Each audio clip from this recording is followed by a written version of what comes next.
السلام عليكم ورحمة الله وبركاته. الحمد لله والصلاة والسلام على رسول الله وعلى آله وصحبه وبارك وسلم. Allah subhanahu wa ta'ala has blessed us with a Sharia that completely guides us from everything. It guides us how to worship Allah subhanahu wa ta'ala. It guides us how to stay at home. It guides us how to do muamalat, how to do transactions with people. In normal circumstances, we focus entirely on ibadat, on worshipping Allah subhanahu wa ta'ala, but we tend to forget that Allah subhanahu wa ta'ala has also set rules for us when it comes to the transactions. And it is important for us to know about these transactions as we are indulging and dealing with people, with organizations, with bank in our daily lives, almost majority of the time. So to begin with, I would like to talk about something very important, which Allah subhanahu wa ta'ala has also mentioned in the Quran, is about riba, or in English, if I would like to translate, it is interest. To begin with, what is riba? What is the definition of riba? Riba in the language refers to as more, ziyada, something that is more, something that is extra, right? As Allah subhanahu wa ta'ala has mentioned, فإذا أنزلنا عليها الماء اهتزت وربت. وربت, the water is increased, right? Or one of the other meaning in the language means to increase, to grow. Are the linguistic meaning of riba. So riba linguistically means to increase, to grow. This is the simplest meaning that the ulama has mentioned in their kutub. What does the riba means in the Sharia? Now when we talk about the Sharia definition that fuqaha has written down, there are various definitions. One of the definition, or the most common understanding between all the definition, is that riba is referred to as that extra that you received which has no exchange of. For example, you have given 5 dirhams or 50 dirhams or $50 to someone, and in return you have received this $100 from that particular person. So a person A has given to person B $50, and the person B has returned to person A $100, right? So he received back his 50 and he received something extra, which is another 50. Now there is no exchange in exchange of this 50. So that is why this 50 is ziyada, this is more, and this 50 is referred to as riba or interest. This is the definition that ulama has mentioned according to the Sharia perspective. So the ziyada, the extra that you have in no exchange, this is called riba. Riba was prohibited in the 8th or 9th Hijri, approximately by the end of 8th and 9th Hijri, riba was made prohibited. And riba has been proven haram from Quran, from Sunnah, and also from Ijmaa. Allah subhanahu wa ta'ala mentions in the Quran, وَأَحَلَّ اللَّهُ الْبَيْعَ وَحَرَّمَ الرِّبَا, in Surah Al-Baqarah. Allah subhanahu wa ta'ala clearly mentions, وَأَحَلَّ اللَّهُ الْبَيْعَ وَحَرَّمَ الرِّبَا, that Allah subhanahu wa ta'ala has made permissible the transactions, the dealings, the buying and selling, and has made haram what? Riba, which is the interest. This ayah is in the reply of the Jahiliyyah, the ignorant of the Arabs, when they made a question that what is the difference between buying and selling and the interest. When we are giving a loan and taking more than what is required, this the more that we are taking, we consider it as a profit. And when we buy goods to one another, we make profits on that. So there is ideally, according to them and their logic, there is no difference between that. So Allah subhanahu wa ta'ala has answered them that Allah has made the bay' halal, the transaction, the goods that you buy and sell, halal for you, and the extra money that you are taking from the people from the loan as haram for you. This ayah clearly tells the haram and the impermissibility of riba. And there are many ayahs that Allah subhanahu wa ta'ala has mentioned in the Quran about riba as الذين يأكلون الربا لا يقومون إلا كما يقوم الذي يتخبطه الشيطان من المس. Allahu Akbar. So there's some ayah that talks about how bad the riba is.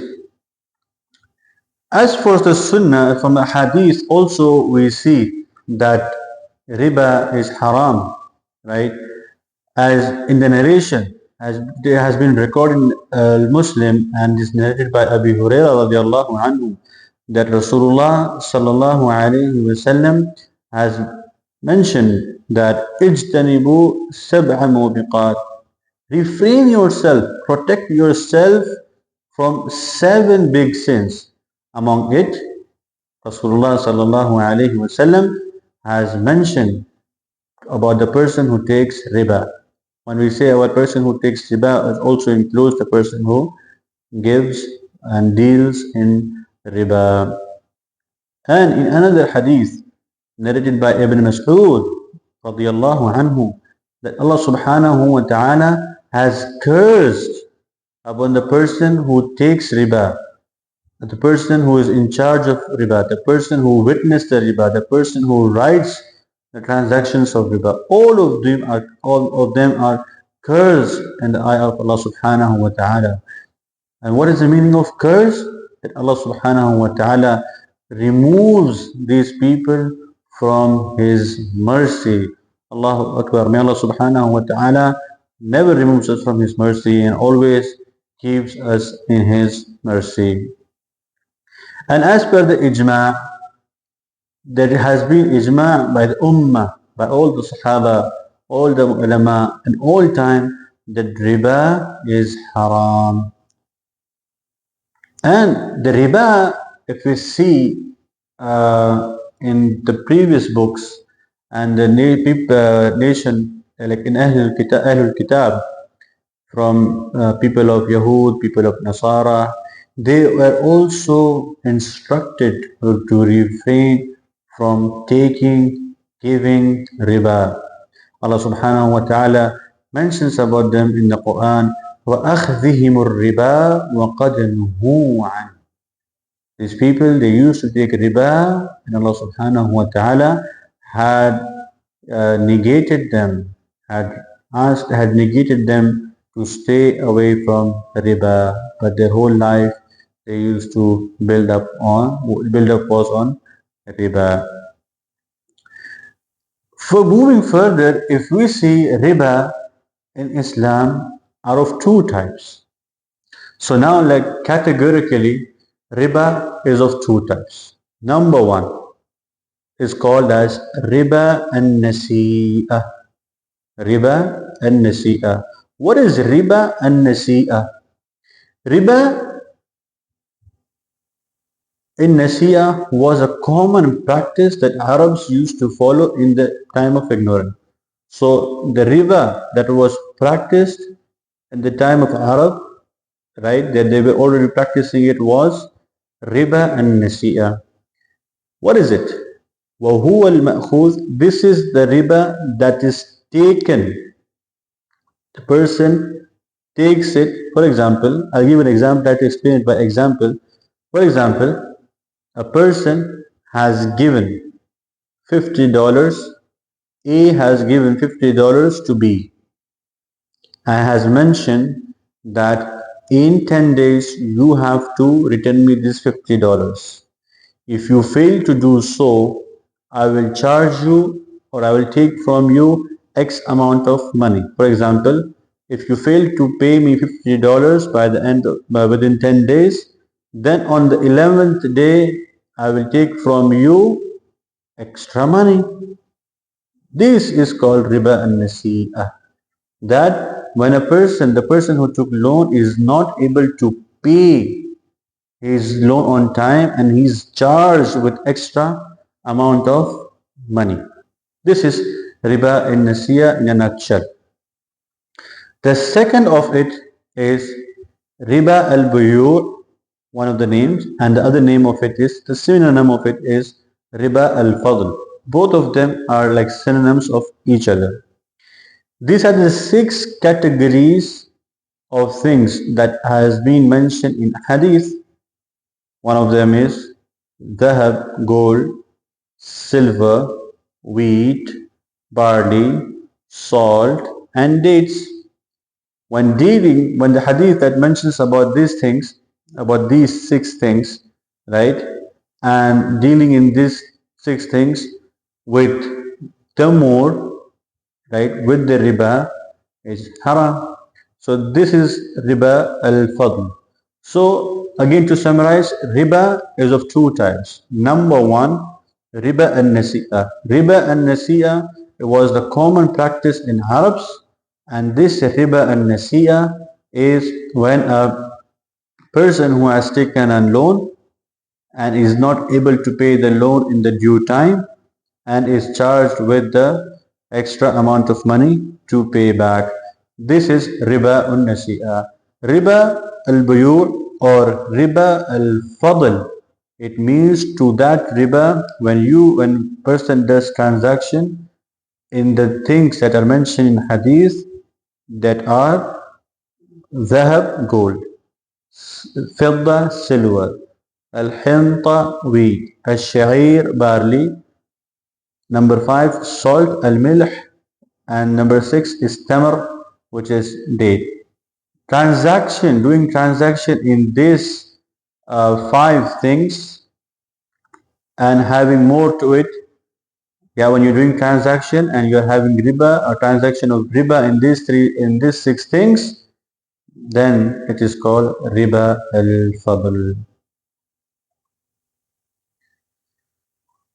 The first one, وَحَلَّ اللَّهُ الْبَيْعَ وَحَرَّمَ الرِّبَا, and it has been clearly mentioned in the Quran about this one and has been negated by Allah subhanahu wa ta'ala. Riba al-fadl has been prohibited in the hadith, and we clearly know this hadith. Now, moving forward, riba and-nasiya is very clear. This is the one type and this is as it is. But riba al-fadl is further divided into 2 categories. So in riba in general, it means riba is in general divided into 2 categories. Number 1, riba al-nasiya. Number 2, riba al-fadl. Riba al-fadl or riba al-buyu, another synonym of it, is further divided into 2 categories. Number 1, riba al-nasiya.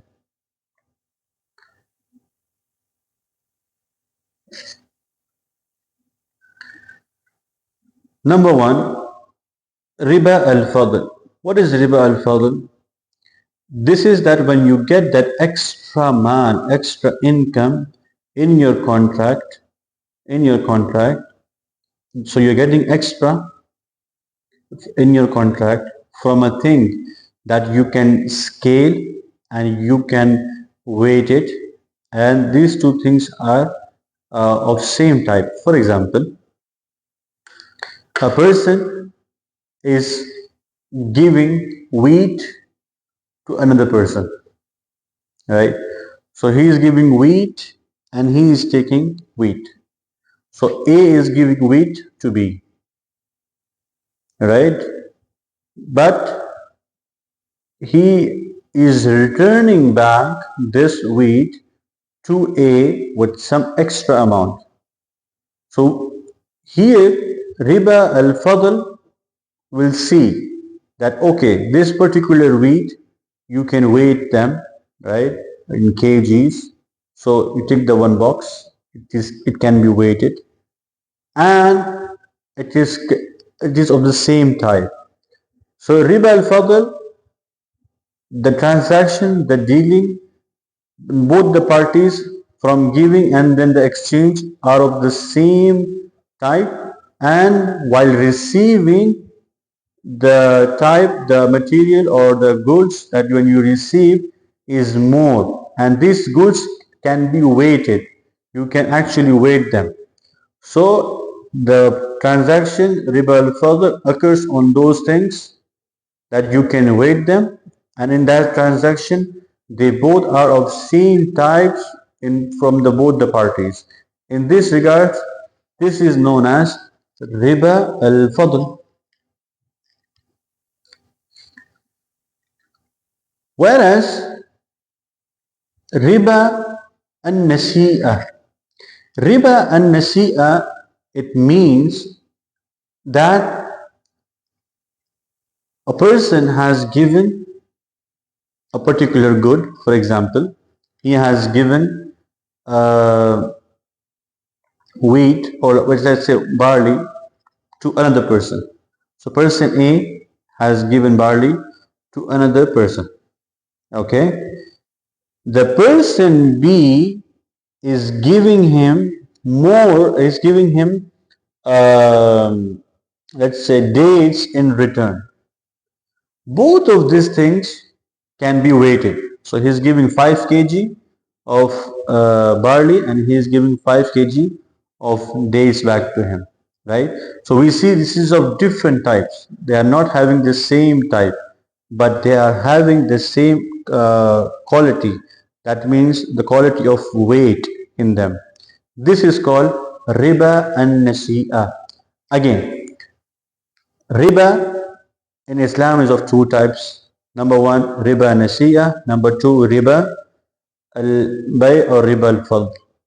Furthermore, riba al-fadl or riba al-bay is also divided into two categories.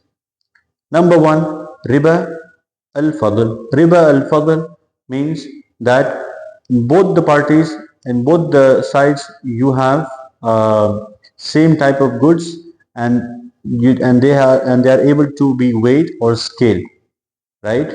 So in the exchange, if one is more than the other, this is the riba al-fadl. In the same category, you have riba and nasi'ah, which means if they are at the same type, yeah, they are the same type, or they are, it means they are different type, but they both have the quality of being weighted. For example, in one side you have wheat of 5 kg, and other side you are taking the dates of 5 kg. So the wazn, the weight is both the sides of the weight have 5 kg, but the difference over here is only the type of the goods that are being exchanged is different. This is riba and nasi'ah. Now, this category has been derived by Abu Hanifa rahimahullah. So Abu Hanifa rahimahullah has divided riba al-fadl into two categories, which is riba and nasi'ah, and again riba al-fadl, which I have explained. Imam al-Shafi'i also has similar differentiation of or similar categorization of riba al-fadl. So riba al-fadl again categorized into riba al-nasiya and riba al-fadl. Moving forward, as the time passed, as the generations have passed, ulama, they have really worked hard in actually identifying the cause of riba. So the cause of riba, ulama has done their ijtihad, has done their whole analysis of understanding what is the cause of illa.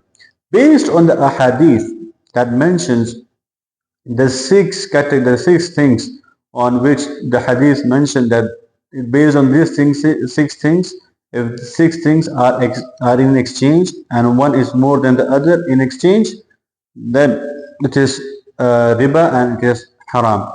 Based on this hadith, ulama has done their ijtihad. They have tried to understand the core of it, and upon their understanding, they have figured out some causes of the hadith, and they tried to make a rule, a foundational rule based on which it's like a formula, like how we have in math. So based on that, they will try to, substitute the things and goods and the transactions and see if the outcome of that particular formula will give them an answer of riba, like yes, it is a riba, no, it is not a riba. So based on this, ulama has mentioned causes of it. According to Imam Abu Hanifa, the cause of riba based on the hadith is two. Number one, the particular thing will be either a thing that can be weighted or that can be scaled, that can be measured, and the thing should be of same type. So in a transaction, for example, to understand this, in a transaction, if you have two things and these two things are of same type and these two things can either be scaled or either can be measured or weighted, then this is the transaction. If one is more than the other in this transaction, then it is a riba. So according to Abu Hanifa rahimahullah, the cause of riba is number one is we need to see if both of the elements or both of the products can be weighed or can be scaled, and we need to see if they are of the same type. Abu Hanifa has taken out this cause. Imam Shafi'i mentions that uh, in the hadith he figured out that the cause of the riba here is number one, thaman. If it is gold and silver, then we need to see the value. When exchange, if it is of same type and value, then if one value is more than the other, then it is a riba. As for the food that is mentioned, tamar, barley, wheat, salt, he says that this comes under the category of food. So if we see food on the both the sides and one is more than the other, then this is a riba. So according to Imam Shafi'i, the cause of riba is number one, price, thaman, the value, and the food. Imam Malik has an opinion that it has to be number one, thaman also, and he says that as per the food, as per the other things that which are considered to be food, they must have the capability of storage. They must have the capability of storage. Imam al-Malik has mentioned this one. Amma Imam Ahmad bin Hanbal has three opinions. One of the opinion is similar to Imam Abu Hanifa. And the second of his opinion is similar to Imam Shafi'i, and Imam Ahmad bin Hanbal's third opinion says that it has to be food. It has to be food that can be weighed and that can be scaled. If a food that cannot be weighted, that cannot be scaled, and is exchanged in more, then it is not riba. So Imam Ahmad bin Hanbal has three opinion, and the another opinion is from the Madhab al-Zahiri. The Madhab al-Zahiri, they mention that we have to stick only to these six elements that are mentioned in hadith. If anything that falls under these six things, like say for example, apart from, which means apart from these six things, we are not allowed, we are allowed to exchange in more. Only for these six things we are not allowed to exchange in more. Apart from this, we are allowed to exchange in more. This is the Mazhab al-Zahiri. This is in a nutshell a small introduction about riba. Inshallah, in the next session, in the next video, I will try to upload more about the riba and how the riba is function in the banks, and we'll try to talk about some of the transactions of the banks that are related to riba. جزاكم الله خيرا وصلى الله على سيدنا محمد وعلى آله